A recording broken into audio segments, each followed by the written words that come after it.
un importateur de vêtements, un restaurateur et pâtissier, une spécialiste du foie gras de Madagascar. 3 petits entrepreneurs, 3 exemples des difficultés que rencontre l'économie malgache face à la crise politique. Josette Razafiarissou est directrice générale du groupe Bongou qu'elle a créé au début des années 1980. Foie gras confit, c'est la spécialiste du canard à Madagascar. Depuis le début de la crise en 2009, elle a perdu un tiers de son chiffre d'affaires. Nous n'avons pas licencié, mais seulement nous, par exemple dans la campagne, nous sommes obligés d'embaucher des temporaires, mais cette année, les années précédentes, on n'a pas embauché du tout. Bien sûr, si cette crise persiste, nous sommes peut-être obligés aussi de réduire nos effectifs. 70 emplois sont dans la balance. Depuis la chute de Marc Ravalomanana et l'arrivée au pouvoir d'Ange Radzoel en mars 2009, Madagascar est plongé dans une crise politique devenue aussi économique. Croissance négative en 2009, nulle en 2010, suspension de l'aide des bailleurs de fonds internationaux, fermeture des usines de l'ex-président et grand industriel de l'île.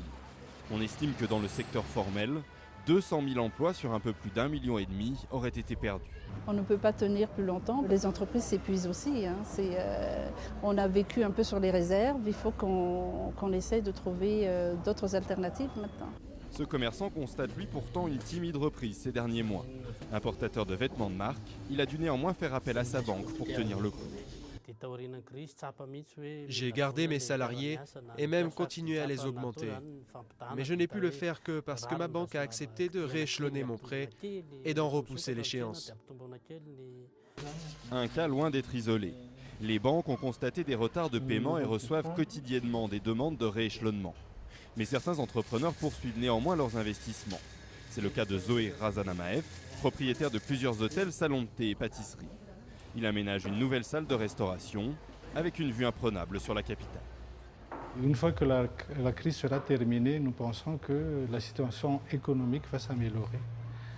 Donc nous aurons en ce moment-là l'avantage d'avoir fait déjà des installations prêtes pour recevoir les touristes. Le tourisme est en effet un des secteurs orientés à la hausse, mais l'économie malgache, entre crise politique qui dure et crise économique mondiale, ne devrait pas voir sa croissance dépasser les 1% cette année.